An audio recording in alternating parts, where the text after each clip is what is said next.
Yang kami hormati Bapak Kepala Sekolah SMA Negeri 1 Waringkuru, Bapak Nurdin Salam SPDPD. Yang kami hormati pemateri pada hari ini yaitu dalam acara diseminasi budaya positif, yaitu Ibu Pipit Herawati SPDPD, serta Bapak-Bapak para wakasek dan Bapak-Bapak, Ibu Guru, serta staf tata usaha SMA 1 Waringkuru. Alhamdulillah pada siang hari ini kita masih diberikan nikmat oleh Allah Subhanahu wa Ta'ala. Salah satu nikmat yang kita rasakan pada siang hari ini adalah nikmat iman wal Islam dan sehat jasmani maupun rohani, sehingga bisa menghadiri acara diseminasi budaya positif yang dilaksanakan pada siang hari ini. Untuk memulai acara ini agar berjalan dengan lancar dan diridhoi oleh Allah Subhanahu wa Ta'ala, marilah kita sama-sama bacakan surat Al-Fatihah agar acara ini berjalan dengan lancar. Selanjutnya yaitu sambutan dari Kepala Sekolah SMA Negeri 1 Waringkuru kepada Bapak Nurdin Salam SPDPD, dipersilakan. Warahmatullahi wabarakatuh. Semangat, ceria, semangat, juara. Jangan kemudian siap-siap. Yang saya banggakan, saya hormati, yang saya muliakan teman-teman, Bapak Ibu Guru SMA Negeri 1 Waringkuru dan staf tata usaha yang juga hadir. Puji dan syukur kita panjatkan kepada Allah Subhanahu wa Ta'ala. Hari ini kita masih bisa berkumpul dalam keadaan sehat walafiat. Mengapa kau Haji Ali salam serta selawat seperti kita curahkan di Nabi besar Muhammad Sallallahu Alaihi Wasallam. Bapak dan Ibu, mudah-mudahan di hari Jumat, hari yang baik ini, insya Allah kita akan melaksanakan kegiatan diseminasi tentang budaya positif di sekolah kita. Kemarin juga kita sudah melaksanakan koordinasi tentang program peningkatan visi sekolah kita yang terakhir, yaitu berwawasan. Dan hari ini saya yakin Bapak Ibu Wala sudah menindaklanjuti di kelasnya masing-masing dan sudah mulai membuat kesepakatan kelas, di mana nanti kesepakatan kelas ini akan kita olah menjadi kesepakatan sekolah dan mudah-mudahan menjadi budaya positif di sekolah kita. Itu saja. Sekali lagi saya merasa bangga melihat teman-teman kebersamaan kita waktu sudah di siang hari, waktunya teman-teman istirahat, tetapi masih kita bisa bersama-sama untuk selalu belajar dan belajar. Terima kasih atas perhatiannya. Wassalamualaikum warahmatullahi wabarakatuh. Baik, terima kasih atas waktunya. Assalamualaikum warahmatullahi wabarakatuh. Salam dan bahagia Bapak Ibu guru hebat. Alhamdulillah, segala puji mari kita limpahkan kehadirat ilahi, yang mana pada kesempatan kali ini kita masih dalam kondisi sehat walafiat, sehingga kita masih bisa menaiki anak tangga walaupun dengan cara ngos-ngosan. Salawat beserta salam semoga tercurah kepada junjungan kita Nabi Muhammad Sallallahu Alaihi Wasallam beserta para keluarga, anak tola dan kepada kita umatnya.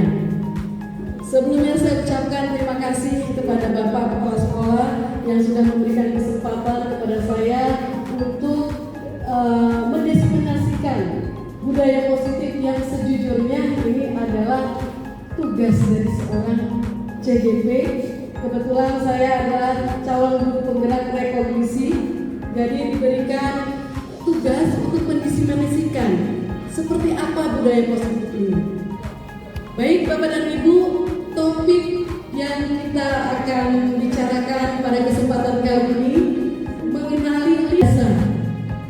Ya, kemudian ada teori motivasi, kemudian ada disiplin, ada kebijakan universal, kemudian ada segitiga restitusi, kemudian posisi kontrol, dan kita akan membicarakan tentang keyakinan kelas. Manusia, kebutuhan dasar manusia itu merupakan unsur-unsur yang dibutuhkan oleh manusia dalam menjaga keseimbangan secara psikologis maupun psikologisnya. Maka semua yang akan kita lakukan adalah merupakan usaha terbaik untuk pencapaiannya. Kemudian, kebutuhan dasar manusia itu ada 5. Menurut dosen ini ada 5. Apa saja? Yaitu kebutuhan untuk bertahan hidup. Yang kedua, kebutuhan akan kasih sayang. Yang selanjutnya, kebutuhan kebebasan dan kesenangan. Yang terakhir adalah kebutuhan tentang kekuasaan. Jadi sebelum kita berbicara tentang keyakinan kelas, ini harus dipahami terlebih dahulu. Berada di posisi mana kita untuk kebutuhan ini? Nah, Bapak dan Ibu mungkin pernah mendengar kalau seorang penceramah sekaligus kesehatan ya, Ustazah atau Dr. Aisyah Dahlan ya. Nah, bahwa sebetulnya manusia itu punya 5 baterai, gitu kan? Baterai yang pertama adalah apa? Tentang kebutuhan fisik. Nah, ini beda tipis dengan si dosen ini. Nah, masing-masing baterai itu setiap manusia ada. Setiap individu itu memiliki baterai tersebut. Kebutuhannya semua individu ada. Entah itu sebagai kebutuhan bertahan hidup, contohnya bagaimana? Contohnya kalau kita kebutuhan hidup itu terkait sandang, pangan, dan papan. Kebutuhan primer. Ditambah satu lagi mungkin yang tak terlupakan sekarang yang sudah menjadi kebutuhan primer, yaitu handphone. Itu merupakan kebutuhan primer. Setuju tidak Bapak dan Ibu? Ya, lebih baik tinggal uang 10 juta di atas dibandingkan harus ketinggalan handphone, gitu kan ya? Tuh, yang kedua kebutuhan kasih sayang dan rasa diterima. Ini juga ternyata merupakan suatu kebutuhan. Nggak sok-sokan, saya nggak apa-apa, nggak dicintai, nggak disayangi. Ternyata tidak. Kuat loh. Ya, itu merupakan suatu kebutuhan. Kata Aisyah Dahlan juga seperti itu. Itu merupakan suatu kebutuhan yang harus dipenuhi. Hanya memang kadang-kadang 5 baterai ini susunannya setiap orang yang beda. Kalau saya mungkin lebih khusus di mana kasih sayang dan rasa diakui terima. Bu Nom beda lagi, Bu Nom masih kebebasan saya mah gitu kan. Nah itu Bu Ning beda lagi. Nah itu tergantung dari pribadi masing-masing. Nah, kasih sayang contohnya bagaimana? Rasa diterima, dipedulikan, kemudian dilindungi. Kemudian kebutuhan yang selanjutnya adalah penguasaan. Biasanya berkaitan dengan harga diri. Nah, mungkin Bapak Ibu pernah menemukan seorang teman ya, demi harga diri, bukan? Berarti baterai harga dirinya itu ada di nomor urutan pertama. Kemudian yang selanjutnya kebebasan, mandiri, berkreasi. Ini merupakan kebutuhan juga. Ada seseorang lebih baik saya itu bebas dibandingkan saya itu gaji gede, kata itu kan, tapi harus ditekan. Nah ini termasuk kebutuhan juga. Dan yang terakhir yaitu kebutuhan kesenangan, keinginan untuk dianggap berprestasi, ya, just fun katanya gitu. Nah ini merupakan suatu kebutuhan yang tidak bisa terelakkan pada diri atau tubuh manusia. Dengan mengenali 5 kebutuhan dasar tadi, ada teori motivasi perilaku manusia. Apa saja teori motivasi itu? Menurut dosen lagi teori motivasi itu ada 2. Ada in dan ekstrisik, ada dari dalam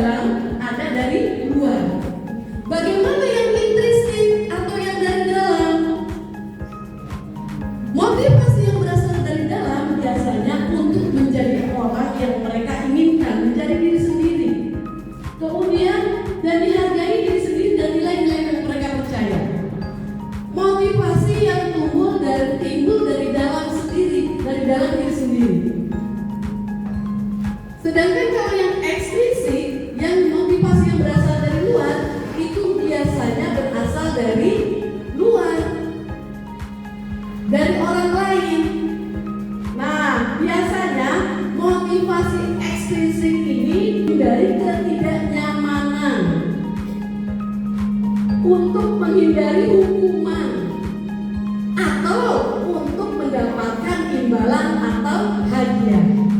Tuh, ini yang X. Ini contohnya Bapak dan Ibu ya. Ada motivasi internal dan eksternal. Nah, yang eksternal katanya untuk menghindari ketidaknyamanan. Contohnya, saya lebih baik datang pagi daripada dimarahin Pak Gubernur. Saya lebih baik datang pagi daripada piko omongan dari teman-teman.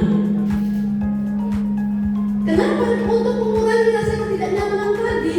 Makanya biasanya motivasi X itu tidak bertahan lama fasenya.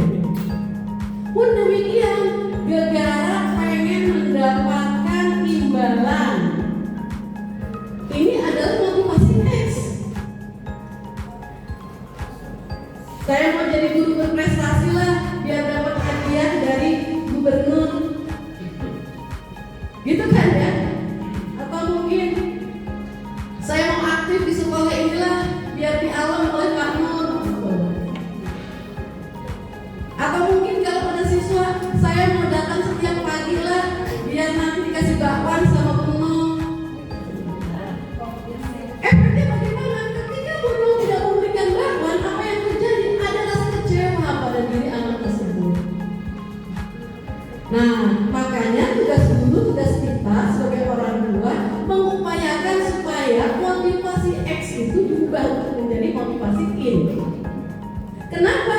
Karena motivasi intrinsik itu merupakan sesuatu yang dari dalam yang kepikirannya tidak untuk saat ini, untuk jauh ke depan.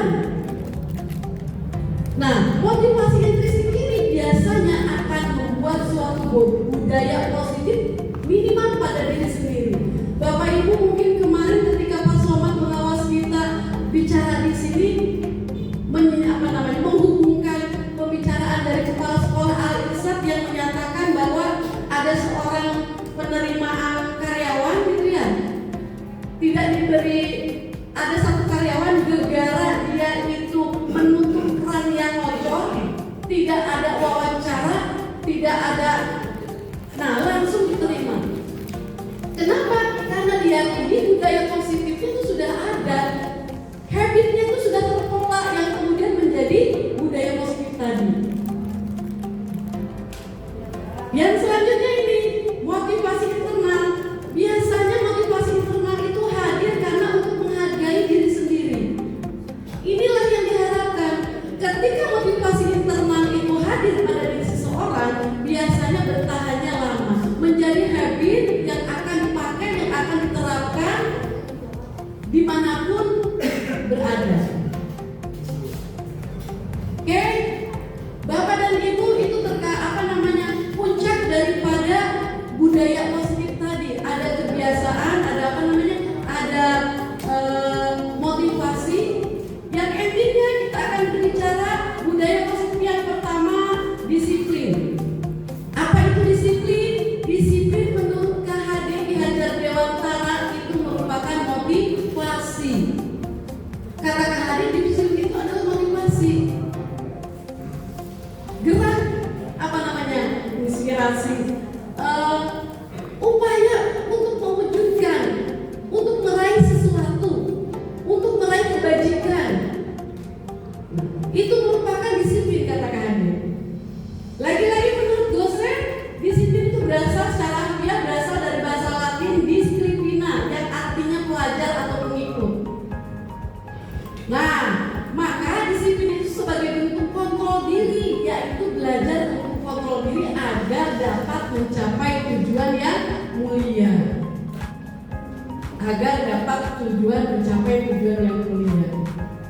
Itu kita perlu disiplin.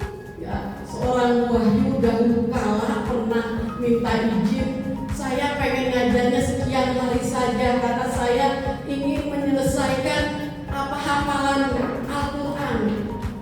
Terus apa untungnya buat sekolah? Kan gitu. Nanti kalau saya sudah hafal Al-Quran, saya mau menerapkannya ke siswa-siswa Semawar, dipegang sampai hari ini, gitu kan? Nah, itu upaya Wahyu untuk mencapai suatu tujuan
diterima. Ya, tepuk tangan untuk kita semua. Oke, itu yang sudah disepakati untuk Indonesia. Walaupun nilai kebajikan yang lain itu ada, ini menurut ada di 7 essential virtues. Apa saja? Empati, suara hati, kontrol diri, rasa hormat, kebaikan, toleransi dan keadilan. Ini pun sama merupakan nilai kebajikan. Ada lagi yang berpendapat 9 pilar karakter: cinta Tuhan dan segenap ciptaannya, kemandirian dan tanggung jawab, kejujuran, hormat, santun, dermawan, percaya diri dan sebagainya. Ini sama, pasti di antara 3 ini pasti akan ada yang sama, ya. Kemudian cinta Tuhan dan segenap ciptaannya. Kalau di program Pancasila larinya ke sini, gitu kan? Pasti kalau beda istilah saja, tapi tujuannya akan sama. Oke, Bapak dan Ibu, untuk mewujudkan budaya positif itu kita harus menyadari dulu posisi kita sebagai orang tua, sebagai guru ada di mana. Ada 5 posisi kontrol. Apa saja? Apakah kita sebagai guru? Bagaimana sih sifat-sifat atau ciri-ciri kita itu sebagai pemukul? Ada anak telat, sini, kamu telat, itu kan carakan, hormat bendera. Nah, lari 20 lapangan. Nah, itu namanya kita sebagai pemukul bunyi, ya. Kadang-kadang sebagai pemukul tidak relevan antara kesalahan yang dilakukan anak dengan hukuman yang diterima. Tuh. Ya contohnya tadi, anak telat hukumannya hormat bendera. Nggak nyambung. Upacara. Nah, itu karena tidak ikut upacara, dia upacara sendiri, bukan suruh hormat bendera, gitu kan? Itu dulu saya kayak begitu. Sekarang enggak, ada pujian. Nah, itu. Atau mungkin ada anak yang suka lompat tembok. Nah, apa hukumannya? Atau mungkin yang lucu lagi, kalau dulu waktu ketika saya masih jadul, ada anak yang merokok, suruh di lapangan beliin rokok gentong sebungkus. Nah, ini rokok malahnya kayak begini kan? Nah, itu kan hukumannya. Itu berarti kita sebagai penghukum, ya. Posisi kita sebagai penghukum. Ada membuat rasa bersalah. Kalau nasehatin anak supaya anakku sadar, kamu ya gara-gara kamu saya dipanggil orang tua kamu, gitu kan? Gara-gara kamu tinggal kayak gitu, ibu tuh dimarahin kepala sekolah. Tujuannya supaya anak sadar. Intinya sepertinya supaya anak itu sadar, tapi dibuat rasa bersalah. Kamu itu dandan kok menor kayak jablay, gitu loh. Tapi ternyata apa namanya, jiwa anak itu tidak sama seperti tempaan kita dahulu, ya. Tidak sama. Sekarang itu menghasilkan generasi perubahan yang efeknya kena mental. Endingnya apa? Gara-gara guru ngomong kayak begitu, dilebay-lebaykan, anak gak masuk sampai 1 semester. Nah itu. Nah, ada kejadiannya, mudah-mudahan tidak terjadi di sini. Tapi ada ceritanya, begitu kan itu. Tapi ada ceritanya, gara-gara seperti itu. Termasuk tujuannya mah yaitu tadi supaya menyadarkan anak. Tapi ternyata menjadi begitu karena malah anak kena mental. Ada yang memposisikan sebagai teman. Bagaimana posisi sebagai teman itu? Kadang posisi sebagai teman ini ada efek negatif dan efek positifnya. Efek positifnya kita friendly, terkenal friendly, gitu kan? Jadi sekarang guru harus baik-baik dikit lah menyamakan dengan anak. Tapi efek negatifnya, kadang-kadang anak itu menganggap enteng oleh kita. Gampang. Sekarang kita telat, yang jaga gerbang adalah Pak Angga. Gampang, kita biasanya suka disuruh kena itu. Kalau ada guru yang seperti itu, nah itu marwah keguruannya bisa hilang. Anak-anak bisa menganggap kita itu, ya itu tidak ada rasa segan pada kita. Itu memposisikan diri sebagai teman. Nah ini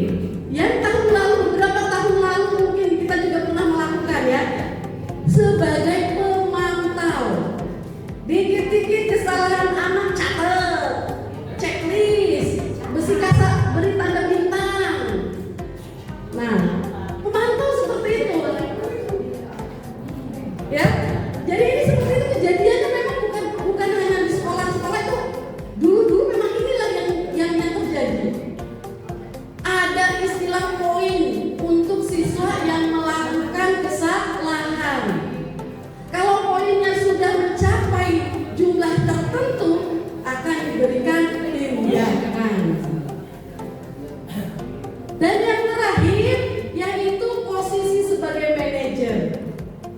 Bagaimana posisi sebagai manajer? Nah, ini mungkin yang diharapkan. Posisi sebagai manajer itu menginginkan bahwa anak itu merdeka. Merdeka dalam anak ini tidak diminta-minta, tidak disuruh-suruh, tapi anak itu menyadari sendiri kesalahannya. Biasanya sang manajer akan menggunakan sistem coaching untuk melakukan pendekatannya. Kenapa Pak Eris telat? Gitu kan? Oh, gara-gara begini. Besok bisa nggak datang sekian? Ini kepala sekolah banget nih, Pak Nur banget ya ini. Ya. Ditanya, kemudian dicarikan solusinya, dan solusinya biasanya munculnya dari Pak Iris gitu. Dari apa namanya? Dari siswa. Dari yang bersangkutan. Nah, diharapkan kita itu mencoba berupaya untuk menjadi ini manajer nih. Contohnya seperti Pak Nur gitu kan. Nggak main marah-marah. Anak suka mau mengundurkan diri. Sini panggil dulu ke kepala sekolah. Kan begitu ya. Setelah dari kepala sekolah ternyata, nah itu ada solusi yang dicari. Solusi tersebut datangnya dari siswa. Hal itulah yang mungkin akan kita gali untuk kali ini. Bagaimana caranya? Inilah caranya. Dengan menggunakan segitiga restitusi. Bapak dan Ibu, dahulu kala untuk menghadapi bermasalah itu diserahkan ke BK. Ya, BK itu adalah bengkelnya sekolah. Anak suka bolos, bikin ke BK, BK tahu urusannya. Tapi sekarang setiap guru adalah BK. Setiap guru harus mampu menyelesaikan siswa. BK itu lebih prioritas kepada siswa yang berprestasi, mengarahkan kemana gitu. Walaupun jangan besar kepala, tetap aja BK juga. Nah itu, ya. Jadi seorang guru semuanya wajib untuk mensiasati atau mengadakan bagaimana pendekatan kepada anak. Nah, ini ilmunya di sini Bapak dan Ibu. Restitusi. Apa yang dipelajari? Sebelum kita mempelajari segitiga restitusi, nah kita harus tahu dulu ada hukuman, ada konsekuensi. Apa bedanya? Hukuman biasanya membuat anak sakit hati, sakit fisiknya. Biasanya kalau bentuknya sudah hukuman, sakitnya itu untuk jangka yang lama. Pengalaman pribadi suatu ketika saya masih SD, masih teringat di saya. Namanya Gusti Jubeda, saya nggak mau Jubeda, ada lah. Iya, bu guru itu beneran ke saya tuh serius banget. Kata-katanya saya, sini kepit, mak sedih jengkol. Aduh, seseknya di sini bu. Sampai hari ini saya mau merasakan seperti itu. Atau mungkin di SMP, WN pribadi WN tahu ya SMP-nya, yang namanya Pak Kumis. Inisialnya Kumis. Ceritanya saya ikut si Imrel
Dan lebih parah lagi, anak itu merasa bersalah, dipermalukan dan merasa tak dihargai.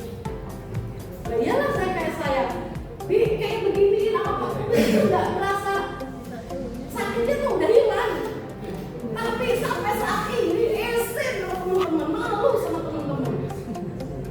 Nah itu kalau suka reuni kadang-kadang kan. Nah, oh pipit dulu dibegituin gitu kan.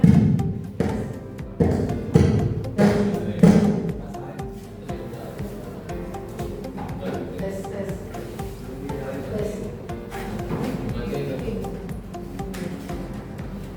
Mohon maaf. Tes. Oke, jadi itu endingnya Bapak dan Ibu. Tes. Oke, bagaimana dengan konsekuensi? Nah, bagaimana dengan konsekuensi?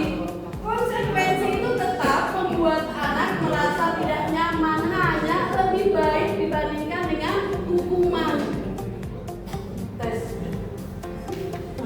Mati semua. Pakai power kayak gitu. Oke.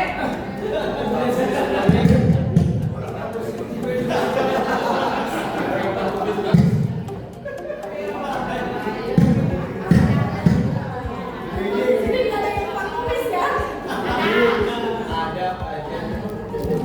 Nah, baik Bapak dan Ibu, kita teruskan. Suara saya mungkin terdengar biasa mengajar satu kelas sekolah.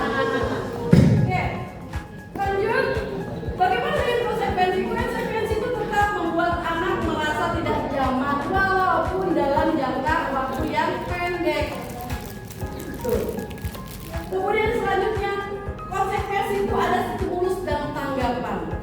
Dan anak belajar mematuhi peraturan karena konsekuensi itu anak udah paham, oh iya ya, saya itu harus memenuhi apa yang saya lakukan. Sebetulnya seperti itu. Jadi tingkatannya lebih positifnya lebih banyak gitu kan. Nah, dan ternyata dalam konsekuensi kehilangan hak, dibuat tidak nyaman, dan kadang-kadang diasingkan untuk sementara. Anak suka telat, kalau yang telat itu mungkin Pak Ilmu sudah mencatat lo lagi gitu kan. Lalu kalau dimarahin di depan kelas mungkin akan ini akibatnya nggak merasa nyaman, kemudian merasa diasingkan. Ada kisahnya banyak gitu kan. Gara-gara merasa, padahal tidak diasingkan, tapi dia punya perasaan. Kan biasa kalau perasaan itu suka membohongin kita kan. Perasaan cantik, ternyata biasa aja. Perasaan ternyata belum.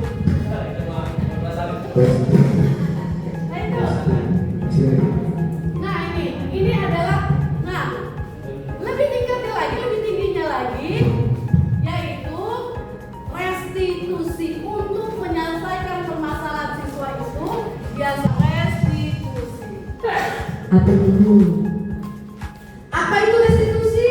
Proses menciptakan kondisi bagi murid untuk memperbaiki kesalahan dan proses sehingga mereka bisa kembali pada kelompok mereka dan dengan karakter yang lebih restitusi. Jadi tidak menjudge, tidak menghakimi, tetapi memberikan kembali posisi anak itu kepada sebenarnya. Restitusi juga merupakan proses kolaboratif yang mengajarkan murid untuk mencari solusi untuk masalah mereka. Restitusi tidak mesti dilakukan oleh kita sebagai gurunya, bisa berkolaborasi dengan mereka atau dengan siswa. Alhamdulillah saya melihat kondisi lingkungan kita sudah ada yang menerapkan restitusi ini. Kemudian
Restitusi fokus pada solusi. Tes, ini judulnya. Bisa. Restitusi fokus pada solusi. Restitusi mengembalikan murid yang berbuat salah pada kelompoknya. Dengan restitusi nanti anak nggak minder itu, arahnya ke sana. Bagaimana caranya? Dalam guru penggerak kita mengenal adanya restitusi segini. Nanti untuk mendalam Pak Ipul, Pak Komar bisa membahasnya, ya. Karena saya pernah melihat beliau melakukan hal tersebut di ruangan wakaf. Intinya restitusi itu ada 3 pemilah. Ada menstabilkan identitas, ada validasi tindakan yang salah. Ya nggak sih kalau kayak begitu? Kalau menstabilkan identitas, kita angkat setiap orang pasti akan melakukan. Namanya kita manusia. Nobody is perfect. Itu yang setia. Nah, itu pada tingkat menstabilkan identitas. Kemudian yang selanjutnya meyakini tentang menyatakan keyakinan. Untuk lebih rincinya seperti ini. Nih, bagaimana upaya untuk menstabilkan identitas? Tujuannya untuk membuat anak yang merasa gagal menjadi positif terhadap dirinya. Kadang-kadang penyakit mental ini kena mental itu karena ya itu tadi, anak itu sudah down duluan. Gara-gara kayak begini dan akhirnya itu tadi endingnya tidak bersemangat, kena mental. Apa yang harus kita katakan sebagai orang tua, sebagai guru? Nih, berbuat salah itu hal yang manusiawi. Tadi nobody is perfect, tidak ada manusia yang sempurna. Nah, ibu saya juga pernah berbuat salah. Jadi itu menstabilkan identitas supaya anak tuh merasa oh iya ya, saya melakukan kayak begini bukan hanya kok saya kok. Jadi ngapain saya itu harus terpuruk, harus down. Karena manusia itu muaranya kesalahan. Next, bagaimana cara untuk validasi tindakan? Apa fungsinya untuk memvalidasi tindakan? Tujuannya membantu murid mengenali kebutuhan dasar yang ingin dipenuhinya. Tadi yang 5 kebutuhan dasar itu, bagaimana cara memenuhinya? Apa perkataan guru sebaiknya? Nah, kamu bisa kan untuk melakukan hal yang dulu? Kamu bisa kan untuk melompat pagar nyampe ke sekolah? Tapi yakin ibu, kamu tidak melakukannya, begitu. Ya. Kamu pasti punya alasan untuk melakukannya. Kenapa kok telat terus? Itu. Kenapa sih kamu telat terus? Pasti ada alasannya. Itu. Kemudian apa yang penting bagi kamu? Maukah kamu belajar cara lain untuk mendapatkan yang kamu butuhkan? Nah, biar jangan datang telat terus. Nah, itu proses restitusi. Yang terakhir adalah menanyakan keyakinan kelas. Tujuannya adalah anak melihat kesalahannya dihubungkan dengan norma sosial dan nilai-nilai yang mendasari manusia berinteraksi dengan orang lain. Apa yang harus dikatakan oleh orang tua, oleh ibu guru, bapak guru? Yuk, apa nilai yang kita percaya di kelas? Makanya kalau kita masuk itu anak-anak di kelas sudah punya kesepakatan dulu yang sudah membudaya akhirnya menjadi keyakinan. Apa keyakinan menjadi budaya? Nilai-nilai universal apa yang telah kita sepakati di kelas? Kelas yang ideal itu menurut kamu seperti apa? Nah, jadi itu. Nah, Bapak dan Ibu, segitiga restitusi untuk menangani siswa itu tentu saja tidak mudah. Kita sebagai gurunya harus menahan emosi dulu. Gitu.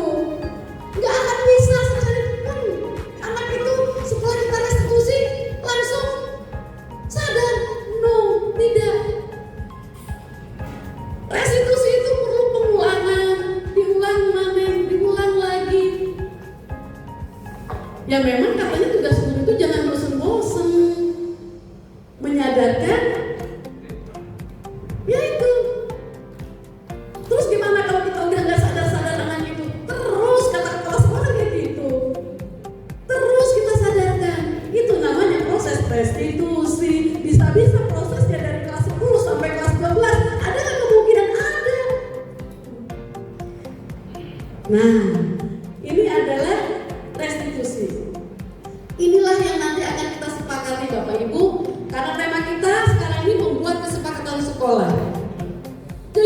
Merupakan, apa itu keyakinan kelas? Kepercayaan akan sesuatu yang mendatangkan kebaikan atau keburukan dalam kelas. Keyakinan kelas nilai-nilai kebajikan universal yang telah disepakati secara tersirat ataupun tersurat. Nah, bagaimana cara membuatnya? Nah, ini menciptakan program kebajikan. Nah, ini nanti akan kita praktekkan. Salah satu penerapan budaya positif adalah membuat keyakinan kelas. Next, kesepakatan kelas disusun dan dikembangkan bersama kita, guru, dan jadi tidak ada yang namanya keyakinan kelas itu dibuat oleh kita. Itu mah namanya peraturan. Tidak juga oleh siswa doang. Makanya di situ yang namanya kesepakatan itu ada kata-kata setiap warga sekolah atau antara aku dan dirimu begitu. Nah, perbedaan antara peraturan kelas dengan kesepakatan kelas. Nah, ini di sini nih. Dalam kesepakatan kelas masih ada kalimat negatif yang nanti untuk dirubah menjadi kelas positif. Jadi yang namanya kelas kesepakatan kelas bunyinya positif semua, tidak ada yang dilarang, tidak boleh begitu. Kesepakatan kelas disusun dan dikembangkan bersama antara guru ini. Nah, ini contoh antara peraturan, kesepakatan, dan keyakinan. Peraturan selalu kembalikan buku ke tempatnya. Kesepakatan kelas sama, selalu kembalikan buku pada tempatnya. Tapi kalau sudah bentuknya keyakinan universal ya, tanggung jawab. Pengembalian buku pada tempatnya sebagian dari tanggung jawab. Tidak boleh datang terlambat peraturannya. Kesepakatannya hadir tepat waktu. Kalau sudah universal, menghormati orang lain atau komitmen. Dilarang menggunakan narkoba. Kesepakatannya hindari narkoba. Tidak boleh ada ini. Keyakinannya kesehatan, keselamatan. Pakai narkoba sama dengan mati kan gitu. Nah, Bapak dan Ibu, inilah yang mungkin akan kita kembangkan di sekolah kita ya, keyakinan kelas. Nah, pembuatan kesepakatan kelas tadinya saya mau mencontohkan ini. Ini hasil saya di kelas 11.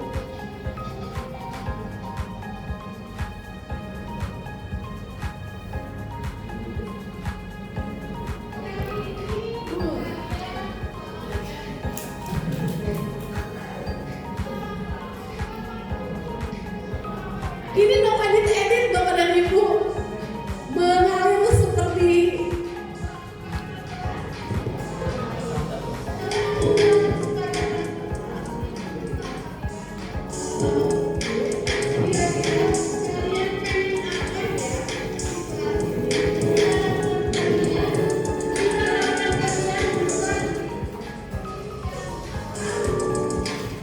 pertama tanyakan, kira-kira harapan apa yang kalian inginkan untuk di kelas ini? Tanyakan harapannya dulu, pengen apa kalian untuk kelas ini? Pengen dijadikan apa kelas ini? Kalau saya lebih dari seru-seruan, dibagikan sticky note. Anak-anak menuliskan harapannya itu di sticky note. Semua saya bagikan karena hak anak itu sama. Setelah itu, setelah menuliskan, ditempelkan sticky note. Modalnya sticky note. Biar seru aja. Kalaupun harus ngomong kayak begini ya nggak apa-apa.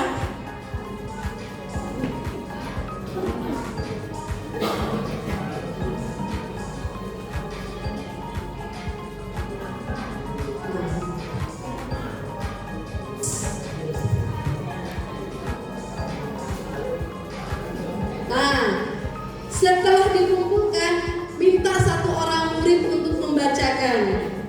Kita mengkategorikan keinginan murid. Murid itu kebanyakan isinya pengen kelas ini ada kipas anginnya, gitu loh Pak.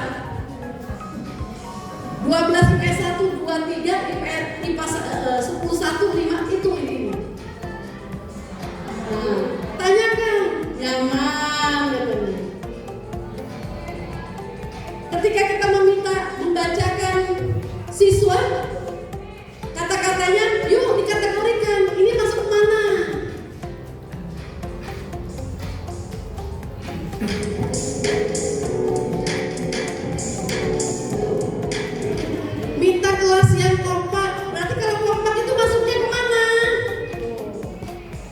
Oh, ini masuknya ke prestasi.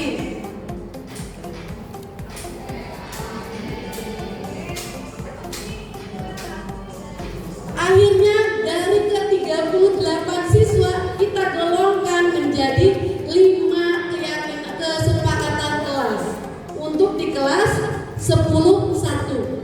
Gotong royong, prestasi, nyaman, fokus, dan tanggung jawab. Tanda tangan jangan lupa. Ini adalah kesepakatan yang harus kalian ikuti karena ini adalah hasil dari kalian. Kalau di prakteknya di guru penggerak itu pakai kertas itu loh Pak, karton ya, kemudian diabadikan. Oh, tanda tangan.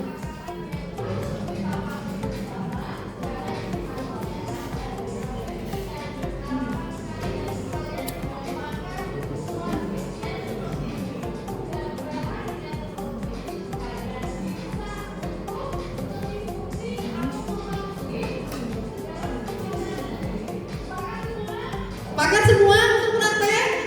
Yuk kita praktekkan. Kira-kira, monggo dibagikan. Kira-kira Bapak Ibu menginginkan sekolah seperti apa? Nanti bisa dipadukan ini ya antara anak dengan Bapak Ibu guru. Oke. Kira-kira harapan Bapak Ibu. Ini yang mau dibagikan. Bagi. Nih, kira-kira Bapak Ibu menginginkan harapan seperti apa sih untuk sekolah ini? Nanti akan kita padukan, cocok nggak sih, balance nggak sih harapan ibu-ibu dengan anak-anak? Nanti kan habis ini bapak dan ibu mempraktekkan di kelas semua ya. Ulangi lagi nggak tahu kelas 11 IPS 1, 12 IPS 1, pokoknya kelas 12 IPS yang saya ajar. Yuk tuliskan bapak dan ibu, harapan bapak ibu untuk sekolah ini apa? Bisa dibantu? Bikin tuangkan dalam tulisan. Udah? Pengen apa bapak dan ibu? Pengen bakso. Oh iya. Harus menang ya. Saya. Ya.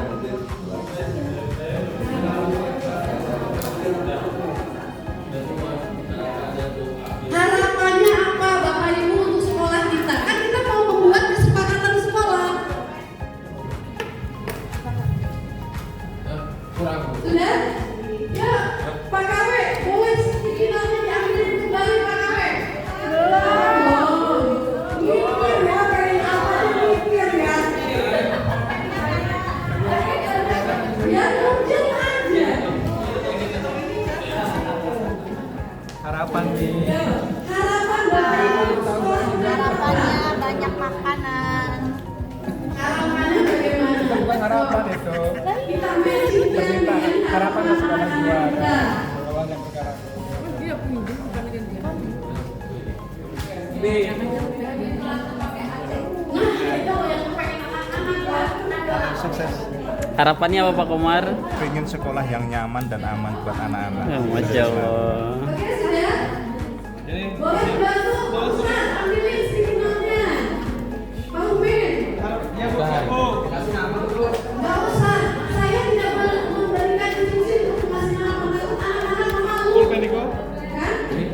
Lanjut. Dia PPL di sini. PPL di mana ya? Sini Pak Umin. Monggo. Bisa kenal ya, pik. Nih. Jangan kalau bayar berharap ya.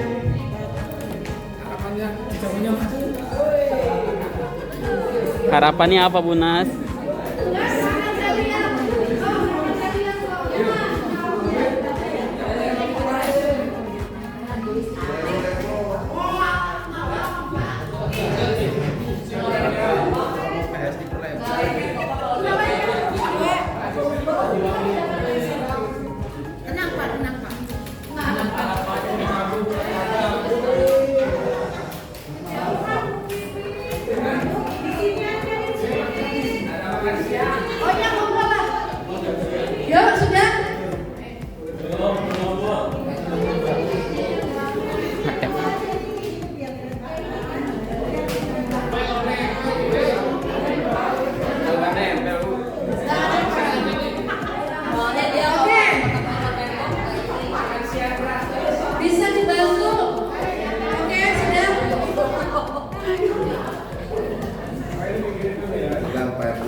Untuk mengetik di sini, kemudian kembali diketik, mengkategorikan. Ya, bantu saya, silakan. Dan apa pegang Pak Awe aja.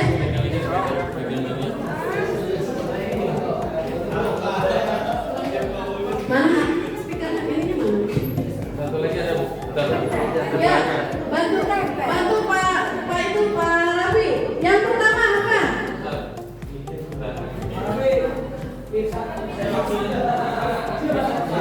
Ya baca Pak Awe.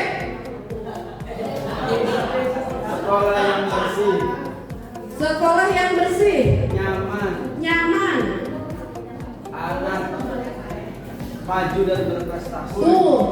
Yang pertama Bapak Ibu menginginkan sekolahnya bersih, nyaman, dan anak berprestasi. Berarti kira-kira kalau diglobalkan apa itu Bapak dan Ibu? Prestasi iya, kemudian apa tuh? Nyaman, satu nyaman. Gak usah semuanya, nyaman dan berprestasi, itu aja. Nah, nyaman dan berprestasi. Oke, next. Makan siang gratis.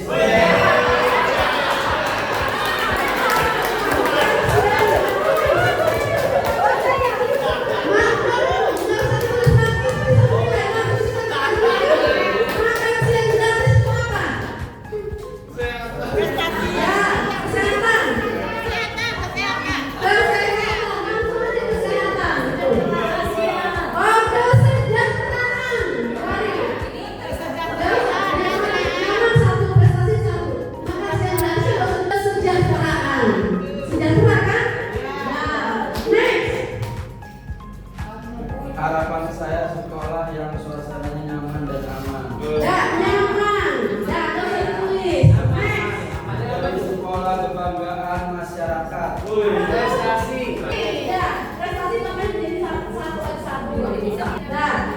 Sekolah yang bersih, sehat, dan udara yang segar. Nyaman, ya kan?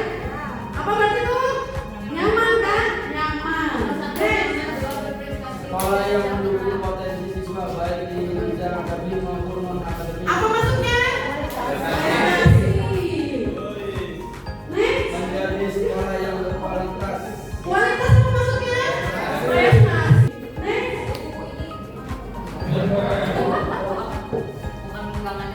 Oh, ya udah. Pegangan aja. Mana dong? Udah deh, pegang. Nah, mana?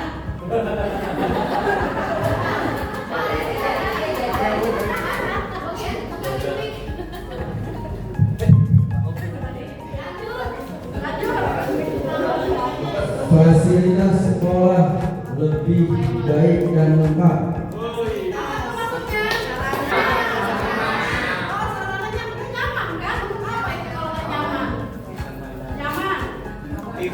Kelas yang nyaman dengan asik dan fokus masing-masing. Itu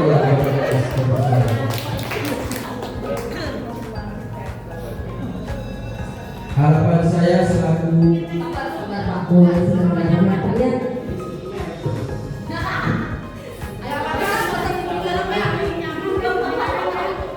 harapan saya selaku guru BK ingin punya ruang BK yang nyaman dan privasi.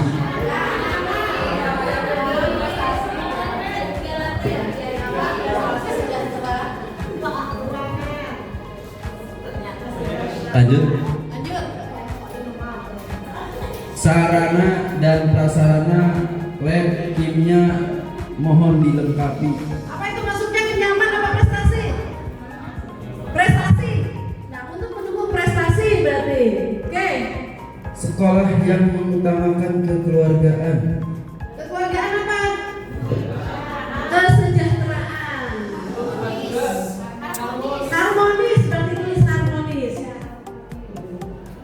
Distrik harmonis. Next. ARP adil rapi bersih. Apa itu?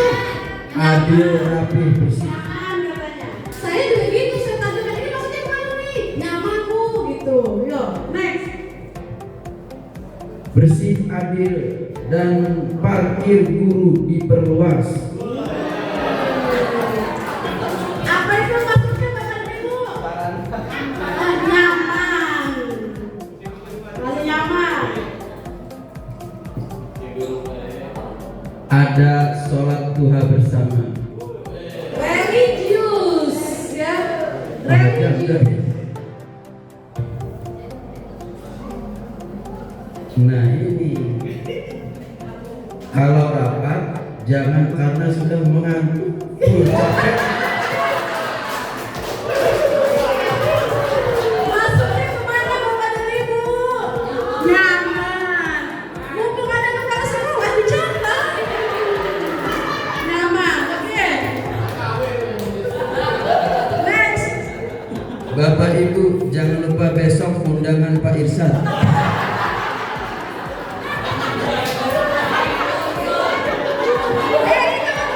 Kekeluargaan. Harmonis, harmonis. Ini di video. Menjadi sekolah yang nyaman untuk guru dan siswanya. Nyaman. Oke, next. Nggak baca nih bisa. Lewat aja lewat. Tulisan siapa itu? Aku. Sebagai guru, kita bersama-sama dalam pencapaian visi sekolah. Harmonis. Bersama-sama mencapai visi sekolah. Harmonis. Ya, next. Menjadikan sekolah yang berkualitas, berprestasi, diminati dan dipercaya masyarakat. Prestasi dan harmonis. Next. Menjadi sekolah yang berkarakter. Apa tuh? Prestasi. Karakter kalau tidak tulis karakter. Ini sama harapannya fokus lengkap. Nyaman. Fasilitas. Ya, tulis fasilitas. Menjadi sekolah yang religi dan selalu bahagia selamanya. Ya. Pada dua. Religius sudah, religius. Next. Sama ini AC. AC. Fasilitas. Next. Sekolah berkarakter. Karakter sudah.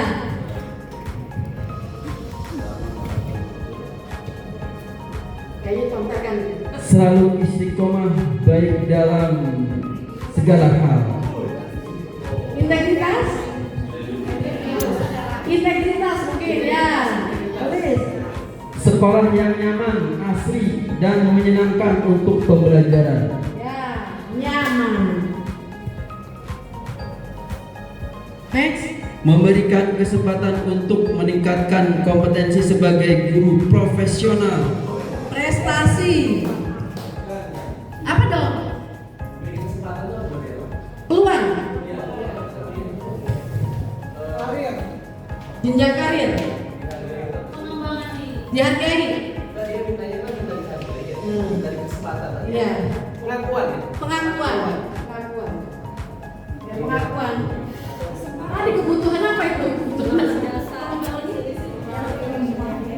Ya. Ingin banyak ruangan kelas. Ingin banyak ruangan kelas. Biar banyak siswanya. Ya. Fasilitas memadai ya. Oke. Next. Sekolah yang nyaman untuk belajar dan aman. Nyaman. Nyaman sudah. Sekolah yang siswanya kuat jasmani dan rohani sehingga tidak ada yang pingsan banyak di UMKS. Itu pasti preschool. Apa tuh sehat udah kali? Sehat ada kan tadi? Kesehatan. Sehat. Sekolah bersih, nyaman, maju, prestasi. Ya bisa nyaman bisa prestasi.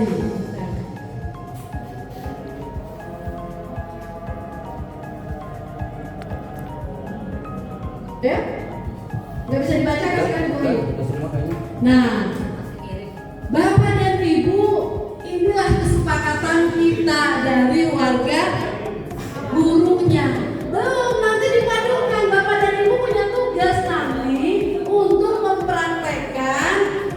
membuat kesepakatan kelas. Setelah membuat kesepakatan kelas, kita majukan nanti. Gitu ya. Baik, Bapak Ibu yang kami hormati, acara diseminasi budaya positif materi sudah kita sampaikan. Intinya adalah kita sebagai guru ketika menerapkan ke siswa adalah bagaimana hal-hal positif. Artinya pendidikan kita bukan pendidikan yang lama yang kita diterpa ketika kita menjadi seorang pelajar, tapi adalah mengikuti zaman. Artinya sekarang tidak lagi melalui hukuman, tetapi ketika siswa yang melakukan kesalahan baik terlambat ataupun hal sebagainya yang mereka tidak ikuti, tapi kita adalah melakukannya dalam konservasi. Artinya pendekatan secara personal ke anak itu, supaya anak itu tidak lagi mengenang ke kita adalah guru galak, tidak lagi mengenang ke kita adalah guru yang killer dan sebagainya, tetapi adalah mengenang ke kita adalah bagaimana kita adalah sebagai bapak di sekolah buat mereka itu. Tujuan kita adalah ke sana. Beri tepuk tangan yang bisa untuk Ibu Haji Tutup. Ya. Mudah-mudahan kita semua ketika menerapkan pendidikan ke anak tidak lagi ke yang dulu, tapi adalah yang menyenangkan buat anak-anak. Karena apalagi dengan kurikulum merdeka adalah yang nyaman buat anak, dan mudah-mudahan sekolah kita adalah lebih berprestasi, lebih nyaman, dan lebih berkembang lagi ke depan untuk kita semua. Semangat! Semangat!